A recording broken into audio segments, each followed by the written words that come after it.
나의 하나님이 지켜주시네. 놀라지 마라, 겁내지 마라. 주님 나를 지켜주시네. 아무것도 두려워 말라. 주 나의 하나님이 지켜주시네. 놀라지 마라, 겁내지 마라. 주님 나를 지켜주시네. 내 맘이 힘에 겨워 지칠지라도 주님 나를 지켜주시네. 세상의 험한 풍파 몰아칠 때도 주님 나를 지켜주시네.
여호와께서 모세에게 말씀하여 이르시되 너는 첫째 달 초하루에 성막 곧 회막을 세우고 또 증거궤를 들여놓고 또 휘장으로 그 궤를 가리고 또 상을 들여놓고 그 위에 물품을 진설하고 등잔대를 들여놓아 불을 켜고 또 금향단을 증거궤 앞에 두고 성막문에 휘장을 달고 또 번제단을 회막의 성막문 앞에 놓고 또 물두멍을 회막과 제단 사이에 놓고 그 속에 물을 담고 또 뜰 주위에 포장을 치고 뜰문에 휘장을 달고 또 관유를 가져다가 성막과 그 안에 있는 모든 것에 발라 그것과 그 모든 기구를 거룩하게 하라. 그것이 거룩하리라. 너는 또 번제단과 그 모든 기구에 발라 그 안을 거룩하게 하라. 그 제단이 지극히 거룩하리라. 너는 또 물두멍과 그 받침에 발라 거룩하게 하고 너는 또 아론과 그 아들들을 회막문으로 데려다가 물로 씻기고 아론에게 거룩한 옷을 입히고 그에게 기름을 부어 거룩하게 하여 그가 내게 제사장의 직분을 행하게 하라. 너는 또 그 아들들을 데려다가 그들에게 겉옷을 입히고 그 아버지에게 기름을 부음같이 그들에게도 부어서 그들이 내게 제사장의 직분을 행하게 하라. 그들이 기름 부음을 받았은즉 대대로 영영이 제사장이 되리라 하시매 모세가 그같이 행하되 곧 여호와께서 자기에게 명령하신 대로 다 행하였더라. 아멘. 오늘도 하나님이 주신 말씀을 통해 우리에게 주님의 은혜와 평강이 가득하길 소망합니다. 서울에서 부산까지 가기 위해 여러 가지 방법들이 있습니다. 그런데 한 청년이 아주 흥미로운 도전을 하였습니다. 그 도전의 이름은 시내버스로 서울에서 부산 가기입니다. 이 청년은 이른 새벽에 신논현역 버스 정류장에서 첫 버스를 탔습니다. 과연 이 청년의 도전은 성공했을까요? 가는 길에 버스 노선이 없어서 다음 버스 정류장까지 뛰거나 버스 안에서 졸다가 엉뚱한 정류장에서 내리는 등 몇 번의 위기가 있었지만 다행히 이 도전은 성공적으로 끝났습니다. 이 청년이 탄 마지막 버스가 부산 종합버스 터미널에 도착했기 때문입니다. 그러나 이 도전을 성공하기 위해 그가 거쳐야 했던 과정은 결코 간단하지 않았습니다. 서울에서 부산까지 가기 위해 이용한 총 시내버스의 수 19대, 서울에서 부산까지 가는데 걸린 총 시간 23시간. 이 청년이 이런 힘든 과정에도 도전을 포기하지 않은 이유는 무엇일까요? 그것은 그에게 부산까지 가야 한다는 목적이 있었기 때문입니다. 오늘 본문에 나타나는 모세와 이스라엘 백성에게도 한 가지 목적이 있었습니다. 그 목적은 하나님을 만나는 것이었습니다.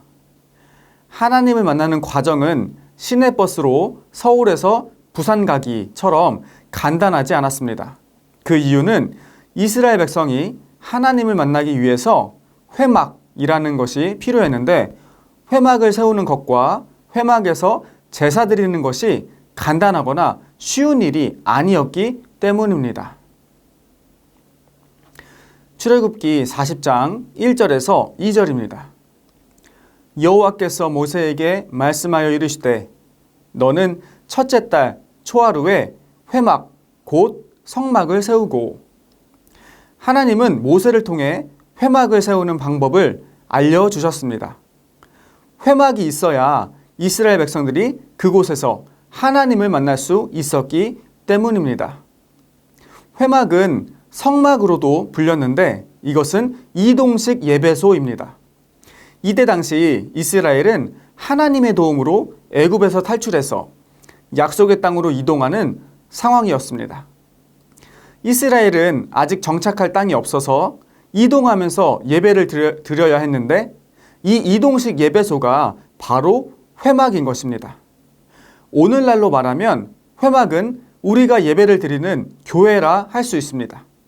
흥미로운 점은 하나님께서 첫째 달 초하루에 회막을 세울 것을 명령하셨다는 것입니다. 첫째 달 초하루는 이스라엘이 출애굽한 이후 처음 맞이하는 새해 첫날로서 새로운 한 달을 시작하는 월삭을 의미합니다. 월삭의 원뜻은 새로워지다입니다. 하나님은 이스라엘이 매달 첫째 날에 회막을 세우게 함으로써 그들을 구원하신 분이 하나님임을 기억하길 바라셨습니다. 하나님은 이스라엘이 더 이상 애굽의 노예, 죄의 노예가 아닌 하나님의 백성이라는 새로운 정체성을 가지고 하나님을 예배하길 원하셨던 것입니다. 이와 관련하여 우리는 매달 첫째 날 새벽에 드리는 월삭 예배를 떠올려 볼 수 있습니다.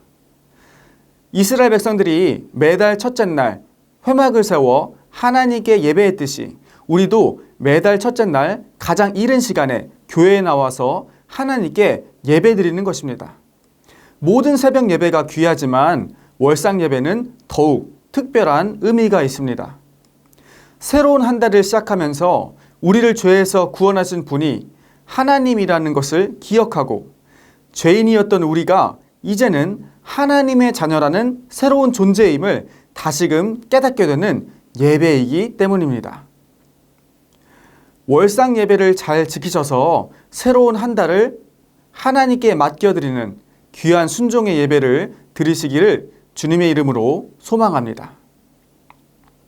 하나님은 지도자 모세를 통해 회막을 세우는 방법에 대해 알려주셨습니다. 이 회막을 세우는 이 방법과 과정은 간단하지 않았습니다. 회막은 크게 지성소와 성소로 나누어져 있었습니다. 지성소는 하나님이 모세에게 주신 언약궤가 있어 가장 거룩한 장소였습니다. 지성소와 성소 사이에는 휘장이 있어 서로를 구분해 주었습니다. 성소의 북쪽에는 진설병 상이, 남쪽에는 등잔대가, 서쪽에는 금향제단이 있고 마지막 동쪽에는 휘장으로 만든 회막의 문이 있었습니다. 회막의 바깥쪽으로는 회막의 뜰이 있었습니다. 회막의 뜰에는 물두멍과 번제단이 있는데 이것들을 회막 입구와 회막 뜰의 입구 사이에 자리하고 있었습니다. 저는 성경을 읽던 중에 특별히 휘장이라는 것에 대해 주목하게 되었습니다. 휘장은 무엇인가를 가리기 위해 사용하는 장막을 의미합니다. 흥미로운 점은 지성소와 성소를 구분하기 위해 휘장이 사용되었고 회막의 문을 위해 휘장이 사용되었으며 회막들의 경계를 나타나기 위해 또한 휘장이 사용되었다는 것입니다. 이로써 이스라엘 백성과 언약궤 사이에는 총 3개의 휘장이 가로막고 있었습니다. 그 이유는 무엇이었을까요? 이 3개의 휘장이 나타내는 의미는 하나님은 거룩하시다라는 것입니다. 그러므로 죄인인 이스라엘의 백성이 거룩하신 하나님을 곧바로 만날 수 없다는 것을 의미합니다. 하나님은 모든 인간이 죄인이기 때문에 특별히 그들을 대표하여 회막 의식을 담당할 제사장을 택하셨습니다. 그리고 기름을 부어 제사장과 회막들 안에 있는 모든 것을 거룩하게 하셨습니다. 이로써 기름 부음 받은 거룩한 제사장은 거룩한 하나님께 나아갈 수 있게 된 것입니다. 이렇게 이야기하는 것이 회막에 대한 가장 단순한 설명일 것입니다. 만약 회막과 관련된 모든 내용을 구체적으로 말한다면 우리는 회막을 세우는 것, 회막에서 봉헌하는 과정이 결코 간단하거나 쉬운 일이 아니라는 것을 알게 될 것입니다. 이를 통해 우리가 알 수 있는 것은 하나님은 거룩하신 분이라는 것, 그리고 죄인이 거룩하신 하나님을 만나는 것이 결코 쉽지 않다는 것입니다. 그래서 이스라엘이 하나님을 만나기 위해서는 많은 과정을 거쳐야만 했습니다. 그렇다면 이 방법 외에 하나님을 만날 수 있는 다른 방법은 없을까요? 구약시대에는 하나님을 만나기 위해 회막과 제사장 그리고 제물이 필요했습니다. 그러나 신약시대부터 하나님을 만나기 위해서는 예수님 한 분만이 필요하게 되었습니다. 예수님이 오신 이후로 하나님을 만나는 방법이 단순해진 것입니다. 어떻게 예수님은 이 일을 가능하게 만드신 걸까요?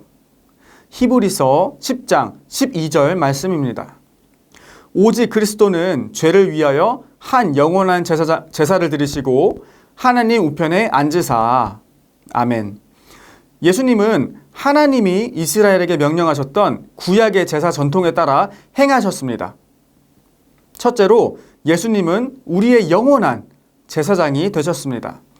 예수님이 제사장이라는 것은 예수 그리스도라는 이름의 뜻을 통해 알 수 있습니다. 그리스도는 기름 부음을 받은 자란 뜻의 히브리어 단어 마쉬마흐의 헬라어 음역입니다. 거룩한 하나님을 만나기 위해선 제사장이 기름 부음을 받아 거룩해져야 하는데 이미 그리스도 예수께서는 그 자체로 기름 부음을 받아 거룩하신 분이었습니다. 예수님은 거룩하신 하나님의 독생자이기 때문입니다. 둘째로 예수님은 스스로 희생 제물이 되셨습니다. 구약 시대의 제사장은 사람이 지은 죄를 해결하기 위해 하나님께 제물을 드렸습니다. 그럼 하나님께서 사람이 지은 죄를 제물로 옮기시고 희생 제물의 피 흘림으로 그 죄가 사라지게 되었습니다. 예수님은 스스로 희생 제물이 되셨습니다. 예수님은 십자가에서 피 흘림으로 사람들이 지은 죄를 담당하셨습니다. 마지막으로 예수님은 교회의 머리가 되셨습니다. 골로새서 1장 18절입니다. 그는 몸인 교회의 머리시라. 그가 근본이시요 죽은 자들 가운데서 먼저 나신 이시니 이는 친히 만물의 으뜸이 되려 하심이요. 구약시대의 이스라엘 사람들이 하나님을 만나기 위해서는 회막이 필요했습니다. 그러나 우리는 예수님이 함께 하시는 교회 공동체를 통해 하나님을 만날 수 있습니다. 그 이유는 예수님이 교회의 머리이시고 우리는 교회의 몸이기 때문입니다.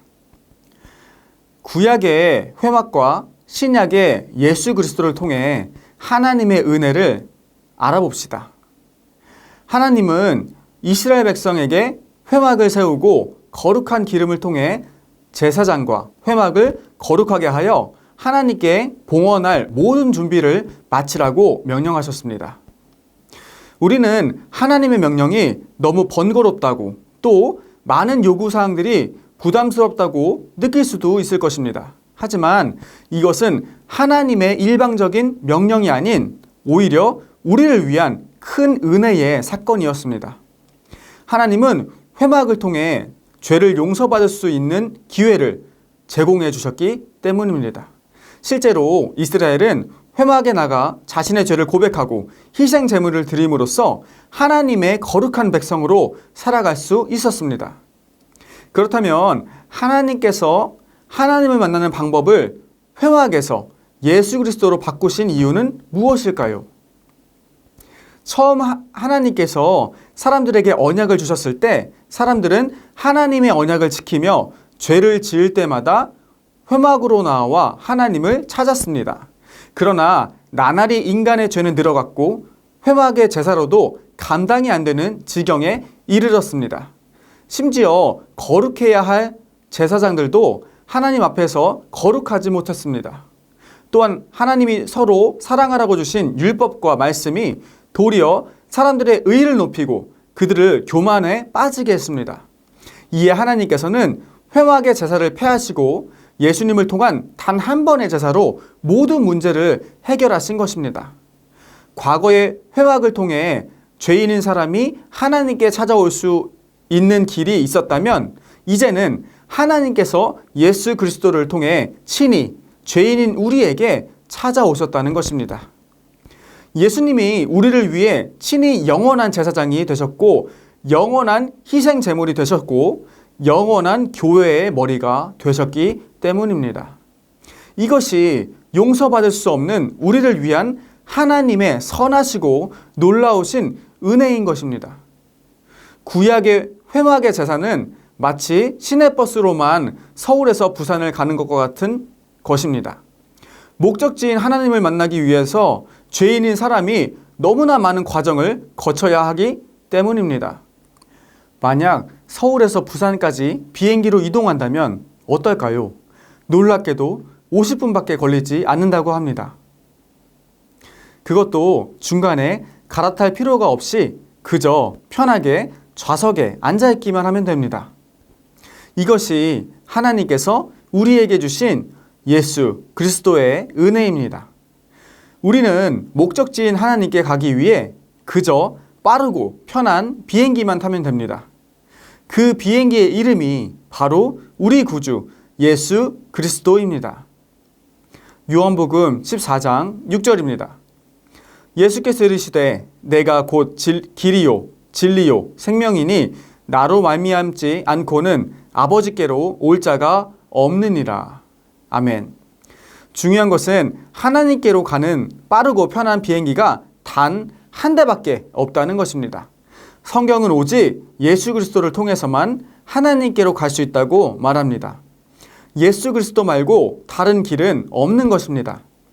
이스라엘 백성들과 하나님의 언약궤 사이에는 세 개의 휘장이 있었습니다. 죄인인 이스라엘과 거룩하신 하나님 사이를 가로막는 벽이었습니다. 이스라엘 백성은 하나님께 나아가기 위해 그들의 제사장에게 제사를 요청해야만 했습니다. 죄인인 우리와 거룩하신 하나님 사이에도 휘장이 있습니다. 누가복음 23장 44절부터 46절입니다. 때가 제60쯤 되어 해가 빛을 잃고 온 땅에 어둠이 임하여 제90까지 계속하며 성소의 휘장이 한가운데가 찢어지더라. 예수께서 큰 소리로 불러 이르시되 아버지 내 영혼을 아버지의 손에 부탁하나이다 하고 이 말씀을 하신 후 숨지으시니라. 아멘. 예수님은 그의 죽음으로 성소의 휘장을 찢으셨습니다. 그로 인해 하나님과 우리 사이에 가로막힌 휘장이 사라지게 되었습니다. 우리는 예수 그리스도를 통해 하나님을 바로 만날 수 있게 된 것입니다. 이것이 예수님을 통해 죽기까지 우리를 사랑하신 하나님의 은혜입니다. 오늘 예수님을 통해 가장 친밀하게 다가오신 하나님의 은혜를 기억하는 하루 보내시길 소망합니다. 예수님을 통해 우리를 친히 찾아오셔서 우리를 의롭다 여겨주시는 하나님의 자비로 그 자비를 온몸으로 느끼는 하루 보내시길 소망합니다. 우리 함께 이 시간 기도하길 원합니다. 첫째로 오늘 나눈 출애굽기 40장 말씀을 기억하며 하나님께서 죄인인 우리에게 열어주신 유일한 구원의 길, 예수 그리스도를 나의 구주로 고백하길 원합니다. 또한 코로나 상황 속에서 어려움을 겪고 계신 해외 선교사님들과 국내 농촌 목회자분들의 영육 간의 강건함과 회복을 위해 기도하시겠습니다. 둘째로 성경 일독을 통해 우리가 하나님의 말씀과 더욱 친밀한 시간을 보내도록, 또 다음 세대를 위한 성전 건축이 주님의 인도하신 가운데 아름답게 이루어질 수 있도록, 마지막으로 곧 시작될 교육부서 수련회가 주님의 은혜와 사랑 가운데 각 부서에 가득 넘치도록 우리 합심으로 기도하시겠습니다.